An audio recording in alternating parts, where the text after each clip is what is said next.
Hello, everyone. The Torah study this week in Shabbat Elimelech is sponsored by Sam and Thera Swirsky in memory of Adil Ernthal, Malka Bat Yaakov, and Frida on the occasion of her Yortzeit and the whole week.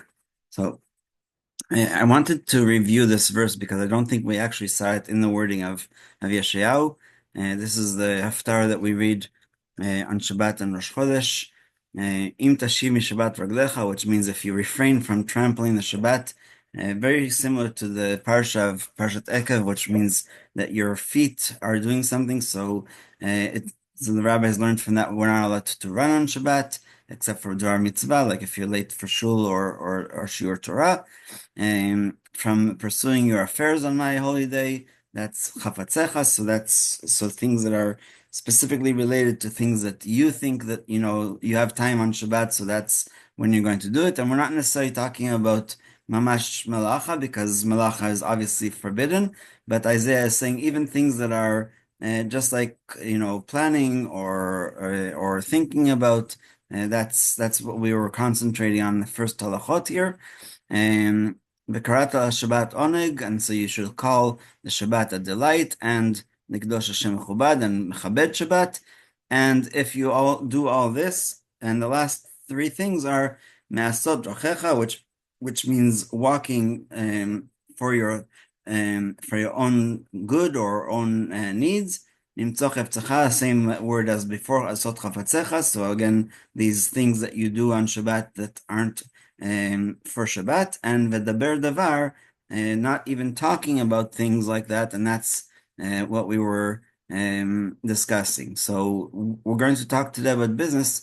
Also to review, I just wanted to show you, I found the story about Rabbi Yehuda Bar Ilai. It was about, um, oops, it went scrolled a little bit down.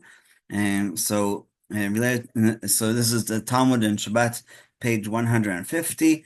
Describes Rabbi Yehuda Bar Ilai strolling in his field on Shabbat when he noticed a breach in the fence. He began mentally planning how he would repair the fence the next day, but then remembered that it was Shabbat and that it would be disrespectful to the holy day to contemplate mundane issues or plan actions to be taken on a weekday. He was so distressed that he had allowed his mind to wander to mundane matters on Shabbat, even momentarily, that he punished himself by vowing never to repair the fence. We did see that you're allowed to take vows on Shabbat, as long as you're not specifying that the amount of the nedava, and you're saying that like that way it already is technically in the ownership of Hashem. And after Shabbat, a miracle was performed for him, like I told you, and a caper bush, a thorny plant whose fruits have a high monetary value. At least at that time, today we have pickled capers very cheaply, at least here in Canada. Sprouted, and effectively it was blocking the hole in the fence, and that was a reward for him accepting upon himself um, not to fix the fence at all because of how he thought about it on Shabbat. So the title of the halacha is talking business and work, but obviously the words on Shabbat should be added. And so it is a mitzvah to honor Shabbat in the way that one speaks, as it is written, if you honor it and not go in your own way, nor look to your affairs, nor speak of them. That's the verse from Mishael. The sages elaborate, nor speak of them. Your speech on Shabbat should not be like your speech on weekdays. And this means that one should not speak on Shabbat about things that one may not do on Shabbat. Therefore, one should not say, tomorrow I will travel by car, I will write a letter, or I will buy an item. Clearly, then, it is also prohibited for one to ask someone else to travel the next day on his behalf, write a letter for him, or buy something for him. That's what the Shulchan Aruch learns from that. And this prohibition applies to things that one intends to do in the future. However, one may speak about what he has already done as long as he does not intend to provide useful information to the listener on how best to perform that melacha. So you can say, I fixed the roof that way, but as long as it's not specific, that way the person thinks that you're telling him how to do it better this time or the next time, that is prohibited.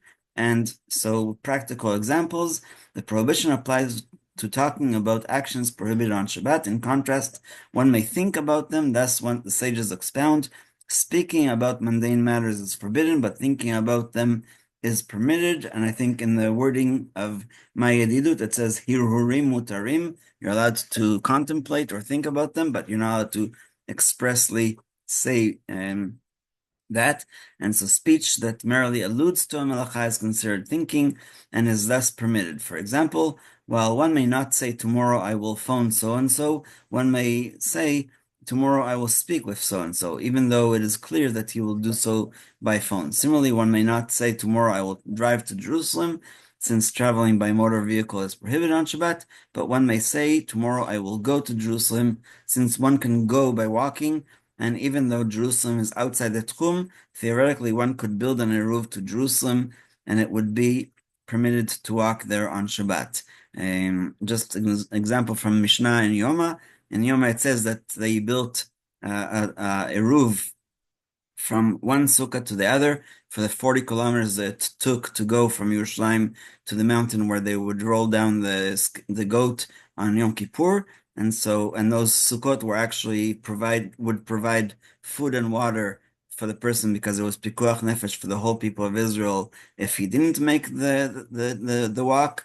And so, since walking to Jerusalem is not fundamentally prohibited, one may talk about going there, even if the listener realizes that the speaker means that he is planning to travel by car or bus, and that the listener may join him if he wishes. The statement is still considered only a hint and permitted.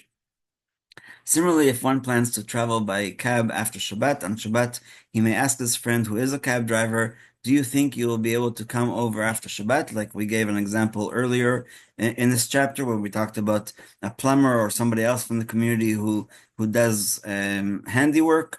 You're allowed to say, can you come after Shabbat?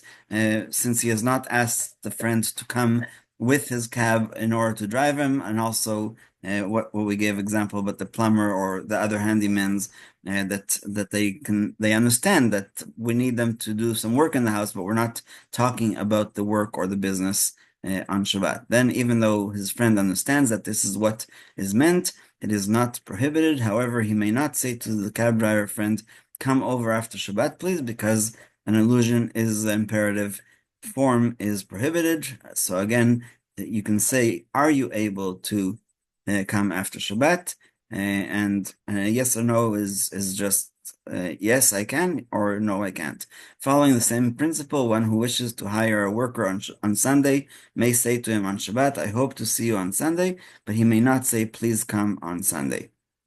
And page Shabbat 150a is where that story about Rabbi Yehuda Bar Ilai was. So it's a good tie-up to what we learned last week. One may not speak about monetary transactions that have business implications, while one may talk about them if they have no practical import. Therefore, one may not speak about wages owed to workers, but one may speak about wages already paid. Similarly, one may not tell another how much a house sold for if the listener is interested in buying a similar house, while one may pass on this information to someone who is not interested in buying a home. I'm not sure why that would be even a difference, but I guess you're talking about, so and so bought a house and they're very happy with the price. And if somebody asks, how much did they pay? It's obviously that they're just trying to, get good news in that way, and not because they also want to buy a house in that place. Likewise, one may report on how much yield a field produced the previous year, what the government's budget is, and the like. This is because the people involved in these conversations have no plans to act on these discussions during the week. It is preferable to minimize trivial conversations on Shabbat, so like politics or business. One who enjoys such conversations may engage in them a bit more than usual, as they are part of his physical enjoyment on Shabbat. However, Rabbi Melamed's very clear instruction is he should not indulge himself excessively, just as he should not eat or sleep excessively, as these indulgements will take away from the time that they need to set aside for Torah study and for davening and for family. We have already seen that a minimum of 6 hours must be dedicated to Torah study on Shabbat in chapter 5, and we will stop here and open up for questions.